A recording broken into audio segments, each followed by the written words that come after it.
Nasib Gibran di ujung tanduk. Jadi kenapa gue bilang nasib Gibran di ujung tanduk? Karena menurut gue Gibran itu diambisikan oleh bapaknya jadi capres.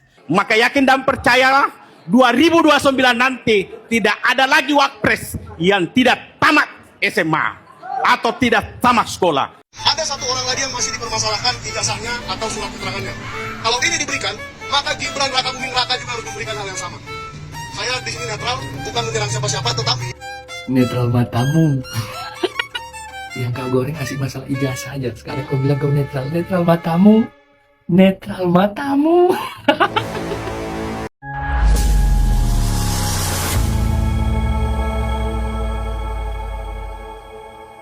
Assalamualaikum warahmatullahi wabarakatuh, saudara-saudaraku sebangsa dan setanah air dimanapun kalian berada.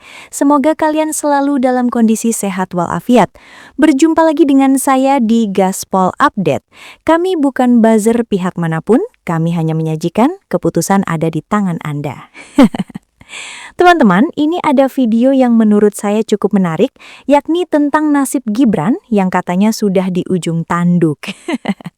Ya, di ujung tanduk bapakmu. Mungkin itulah kata yang tepat disampaikan kepada mereka yang selama ini membenci Gibran sebagai wapres terpilih. Gak tahu lagi gimana cara menyadarkan mereka. Ya gimana lagi, kalau sudah IQ di bawah 78, apa yang bisa dilakukan? Saking sulitnya menjatuhkan Gibran, sampai-sampai mengembuskan isu bahwa Gibran di ujung tanduk. Koplak kok dipelihara. Mendingan memelihara ayam, bisa beranak dan bisa dijual, bisa bertelur juga. Justru Gibran itu 2029 semakin berpeluang jadi presiden. Makanya kalau ngomong pakai otak, pakai mulut, jangan pakai dengkul. Dengkulnya sapi pula. Nah, bagaimanakah videonya dan bagaimanakah respons netizen? Mari kita tonton bersama, kemudian mari kita komentari bersama di bagian akhir video. ada satu orang lagi yang masih dipermasalahkan ijazahnya atau surat keterangannya. Kalau ini diberikan, maka Gibran Raka Buming Raka juga harus memberikan hal yang sama. Saya di sini netral, bukan menyerang siapa-siapa, tetapi Netral matamu. Bang. Komentar netizen yang satu ini terkait pernyataan si ikan buntal tadi yang menyebut dia netral sangat tepat sekali. Dasar ikan buntal, bisa-bisanya mengatakan dirinya netral. Netral dari Hong Kong. Ngakunya pers. Ya bisa jadi sih pers beneran. Tapi memang faktanya kan nggak semua pers itu punya otak. Banyak juga kok pers yang ngawur, nulis berita juga nggak sesuai fakta. Mungkin ini orang adalah salah satunya. Dulu yang menguji saat uji kompetensi siapa ya? Jangan-jangan nyogok. Jangan-jangan lo ya, saya tidak menuduh. Lanjut. Nasib Gibran di ujung tanduk. Jadi kenapa gue bilang nasib Gibran di ujung tanduk? Karena menurut gue Gibran itu diambisikan oleh bapaknya jadi capres.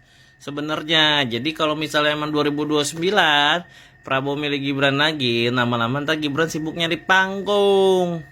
Nah, mendingan Prabowo pilih aja orang dari Gerindra yang bapak percayalah untuk jadi wapres bapak.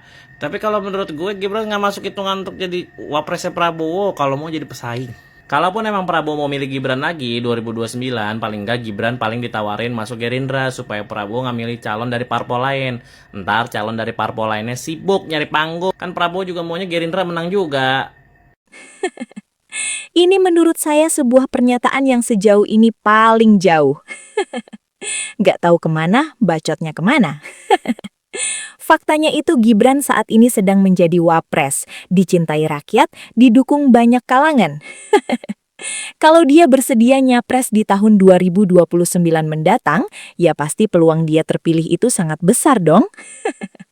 Bukan malah sebaliknya. Ini orang kalau ngomong pakai dengkul. Kira-kira IQ-nya berapa ya? Yang tahu silahkan tulis di kolom komentar. Lanjut. Kita dengarkan. Tapi kan capres yang sekarang juga mau maju lagi, Bang. Iya, nggak ada soal. Tetapi kan yang ditanya yang pasti apa? Ya Gibran pasti soal dia jadi wapres atau sekretari. Tapi dia yang pasti adalah ambisi dia untuk jadi. Nah itu masuk akal kan. Oh dia wapres sekarang masa Kalau dia wapres, ambisinya apa? Jadi wapres lagi, ya cemen dong. Menurut Kan Pak abang? Gib- Oke. Iya saya dorong Pak, bukan Pak Gibran, dipanggil Mas Gibran ya. Mas Gibran nyalek itu, baru keren. Justru malah nyalek dulu. Iya dong. Turun dong. Bukan nyalek, nyapres. Oh, nyapres. Yang diedit yang ini ya. Rocky Gerung mendorong Gibran untuk nyapres, baru keren. Jadi dia naik tingkat ambisinya itu. Dari wapres jadi presiden. Gitu. Ini beneran muji keren tulus dari hati nggak? Lebih dari keren dan lebih dari tulus. Jadi abang dukung kalau nanti Logikanya mesti begitu. abang dukung nggak pertanyaannya? Saya mendukung ambisi beliau. Oh, mendukung ambisi. Ya kan ambisinya mesti kita dukung. Oke. Karena setiap orang punya ambisi dong. Perlu dipertanyakan ini lebih dalam, Mbak. Karena kalau Rocky Gerung udah ngomong, jujur aja, ya, yang paling besar itu sisi sensasinya. Sensasionalnya itu. Ya, terserah kalian mau percaya sama Rocky Gerung, tapi itu adalah opini dia, kan begitu. Sementara Bapak Jokowi sendiri itu sudah firm, ya, bahwasannya Gibran diposisikan harus menjadi Wapres 2029.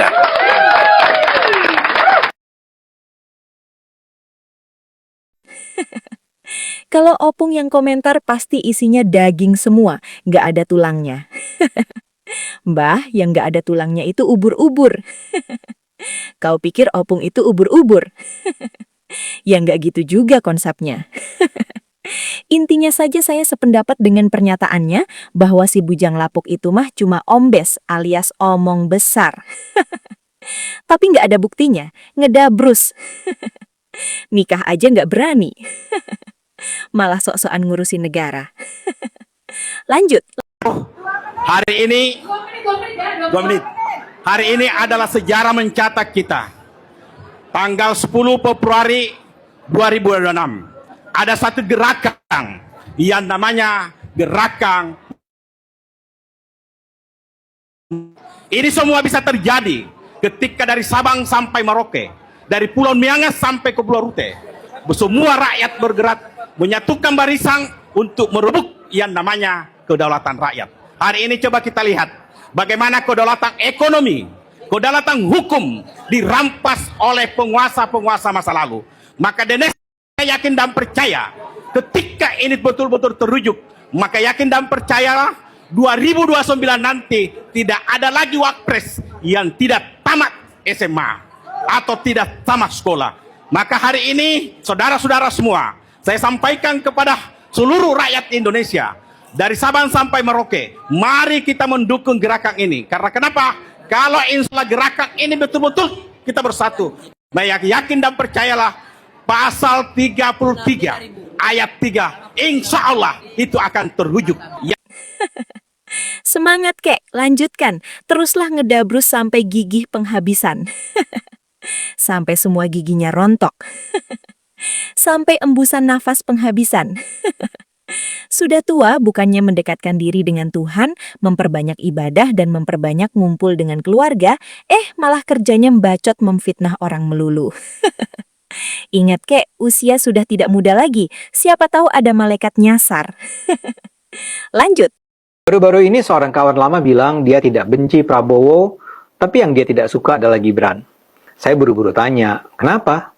Teman saya itu nampak ragu. Kemudian pelan-pelan dia bilang, Gibran itu masih terlalu muda, tidak berpengalaman. Saya memilih tidak melanjutkan pertanyaan. Saya cuma jadinya tahu bahwa teman saya itu sebenarnya tidak punya alasan rasional. Dia nggak suka Gibran, ya mungkin karena dia terus berada di lingkungan yang menjelek-jelekan Gibran. Dan praktek menjelek-jelekan Gibran itu dilakukan secara sengaja oleh banyak pihak. Saya pernah bertemu Gibran. Berdasarkan percakapan kami, saya tidak menganggap dia jenius atau brilian. Tapi saya tahu dia itu pintar, baik, dan punya banyak keinginan untuk mensejahterakan rakyat Indonesia. Bukan hanya rakyat Jakarta atau Solo atau Jawa, tapi rakyat Indonesia. Dia sangat peduli. Dia juga jujur, bersih, dan tidak akan menggunakan kekuasaan untuk memperkaya diri dan keluarga. Dia tuh sudah kaya, keluarganya juga kaya. Jadi dia adalah tipe orang yang akan handal memimpin Indonesia. Ya, begitulah Bang Ade. Para pembenci Jokowi dan Gibran sebetulnya mereka yang tidak pernah punya alasan atas kebenciannya. Ya mungkin karena mereka nggak punya otak. Masa sih manusia hidup nggak punya otak, Mbah? Ya punya sih, tapi otaknya mereka hanya pajangan. Hanya syarat untuk mereka agar hidup. Tapi nggak dipakai. Ya masa hanya karena Gibran terlalu muda, lalu nggak mau pilih dia sebagai wapres? Kan itu koplak Stadium 8. Ya, teman-teman, demikian dulu komentar dari saya. Mohon maaf jika saya banyak ketawanya. Ya gimana lagi, maunya nggak ketawa, tapi nggak bisa nahan. Baru tahu ada manusia-manusia macam kayak gini di dunia ini. Bagaimana menurut kalian? Keputusan ada di tangan Anda, silahkan tulis di kolom komentar, baik Anda yang setuju maupun yang tidak setuju dengan isi konten ini. Sebelumnya saya memohon maaf jika dalam penyajian konten ini ada kata-kata yang menyinggung, kurang tepat penggunaannya, atau ada data yang dianggap keliru atau salah. Saya memohon maaf yang sebesar-besarnya. Kita jumpa lagi di lain video. Salam NKRI.